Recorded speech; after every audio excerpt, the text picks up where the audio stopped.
வீடுகளில் நம்முடைய கலெக்டர்கள் ஏற்பாடு செய்திருக்கிறார்கள். 13ஆம் தேதி கொடுக்க போகிறோம்.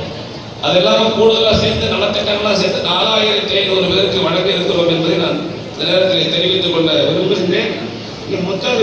கலைஞருடைய மகன் சொல்லதை செய்வார், சொல்லாதையும் செய்வார்.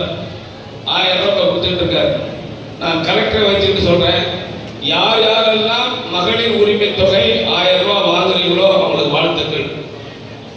நம்ம முதலமைச்சர் என்ன சொல்லியிருக்காருன்னா, முதல் கட்டமா 1,07,00,000 பேர் கொடுத்தார். அப்புறம் அங்க